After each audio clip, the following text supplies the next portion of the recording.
Bego was at the far post to try and poke it in. So very, very good game from Balde in my opinion. He will be getting a 7 out of 10. Into the other fullback on the right hand side, Jules Koundé. I mean, ever since he was late for the Vallecano game and got dropped, he just has not been the same whatsoever. I wouldn't say it was a stinker today from Koundé, but very, very poor in my books. I think the reason why I give him a below average is his passing. His IQ today was disgusting. Passing to Lamine Yamal when he's rightfully off, when he's clearly offside. Passing to De Jong in the middle when De Jong has two players man marking and ready to high press him. I think on the ball today, Koundé was abysmal. Defending was okay. Sometimes he got done, sometimes he didn't. Had some great clearances in the box, especially from those corner kicks. We had like what 6 corner kicks that we conceded in like the last 5 or 7 minutes. Well, that's what it felt like, anyways. But defended very well in off the ball territory. But on the ball defending 1v1 was okay. But I think on the ball today, he was absolutely abysmal, and for that reason I brought him down to a 5 out of 10. I think that's of course rightfully so for the performance that he gave on the pitch. Into the midfield now. Firstly in the pivot, of course, we have Capitano Frenkie de Jong. Of course, started the game as captain, did not end the game as captain. I will give him a 6 out of 10 again. With complaining about him being fouled on the red card for Cubarsi, I thought it was quite soft, to be honest. VAR was never overturning that. So Frenkie de Jong playing it and trying to get VAR to overturn it. I think the referee gave it. VAR would not have said it was a red card or flipped it, but very, very soft. I thought on the ball today he wasn't actually too bad. I just think off the ball defending wasn't great, which you do expect from Frenkie. Again, when you rely upon him to defend and to help you scam a result, he's gonna have some moments, and he had some moments. We conceded, I can remember 2 or 3 counterattacks from Frenkie mistakes, whether it be passing being cut out, control being poor. 2 or 3, which again usually he concede way more, but it was quite low for his standard. But I think on the ball he wasn't too bad today, so I'll give him an average 6 out of 10. It was playing all right, to be fair to him, when we had 11 men, so I'll give him that too. So 6 out of 10 for De Jong. His, of course, pivot partner was Pedri. I will also give Pedri 6 out of 10. You're probably wondering, oh, Pedri was definitely better than Frenkie de Jong. I 100% agree. My issue today with Pedri was he gave away the ball so many times. Again, defended well, controlled the tempo well, was getting into nice pockets and spaces, turning and getting some nice passes off, but there were so many times where he get the ball, overhit the pass, his touch was too heavy, we lose it, and we can see like a huge counterattack from Benfica. I thought he was sloppy a little bit in transitional play, which isn't like Pedri. I think apart from that, I mean, controlled the tempo very, very well, got out of tight spaces, attracted fouls, which you want, again, when you're trying to jam, a park the bus kind of result. But I think, again, he did give away a few counterattacks away, and he had some few sloppy touches and passes, which I wasn't a big fan of, but overall, I still think he was pretty solid in this game. A positive 6 out of 10. I wouldn't say it's a poor 6 out of 10. Into the final midfield position was, of course, Dani Olmo. We'll skip this very quickly. Barely played, was subbed off due to the red card. Looked alright, to be fair to him, which again, now he's rested, fully rejuvenated for Osasuna this weekend, for Benfica as well next week. I thought he was doing really, really well, getting into good areas. The shot that almost went in as well from distance, was getting into nice little pockets. Connectivity play wasn't on 100% chemistry, but it was there, so I thought maybe something would happen, but he was sacrificed in the end. So we'll give him an average 6 out of 10 for his performance. Into the forwards now. Firstly, on the right wing, it was, of course, Lamine Yamal. I'll give him an average 6. Didn't really do much. Didn't really have much to do. Was getting into good areas, but his shots, I don't know what's up with Lamine lately, but his shots just always get blocked. If they, hit wide, safe, hit the post or whatever, I'd much rather that than the shot getting blocked. He get into a good area, he passed two players, you're like, alright, shoot, he shoots it, then it's just blocked like every single time. A bit frustrating. Was sacrificed, of course, around the hour mark for Ferran, which was quite an interesting decision there by Flick. It looks like in the end it was the right move. But yeah, it was, build-up play was good from him. Had some nice dribbles as well. Gave away some silly fouls in stupid areas, and in the final third was there. I think there was a lot of times where Raphinha could have founded him, but he didn't. So we'll give him an average 6 out of 10 for his performance. On the left wing, of course, was your boy Rafa, 7 out of 10. I think honestly his performance was very similar to Lamine Yamal. Was getting into areas. I think his decision making that first hour, well, not even first hour, like first 45-50 minutes was piss poor. Putting in crosses when Lewandowski wasn't there. 1v1 with the keeper, one for the cross and Lamine Yamal, absolutely idiotic. But then scores an absolute cracker from about 28 yards to win us the game. So kind of hard to judge Rafa, but Ballon d'Or campaign, full effect. You love to see it. I think his offensive work rate today was fantastic as well, so we'll commemorate that. But I think attackingly could have done much better, but again, got the goal, so we all, of course, love him. Final, of course, starting player is your boy up front, RL9, Robert Lewandowski, 5 out of 10. Absolute stinker from him yet again.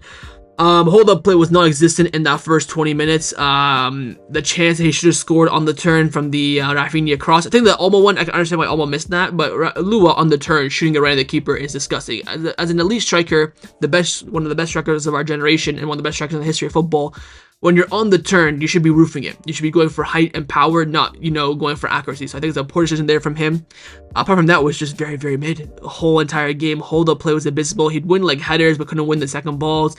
We were requiring him to be subbed off at halftime. He didn't get subbed off to like the 70th minute, 60th, past 60th minute. So, no, he was subbed off in the 70th minute when him and Frankie came off for Balde and for John Martin and Casado. So, poor from him, but he's having his best individual season for Barcelona. So I don't even know what to say anymore. But tonight, 5 out of 10 for Lua wasn't his best performance. Now for the substitutions, the subs were Araujo, Ferran, Casado, and John Martin. Shout out to Casado and John Martin. They came on defender for 15-20 minutes. I think Ferran Torres didn't really have much to do. It was really just, running off the press, pressing the Benfica back line. Had some good touches in the right-hand side areas, but couldn't really make much of it. I do want to talk about Araujo, though. Of course, played the majority of the game.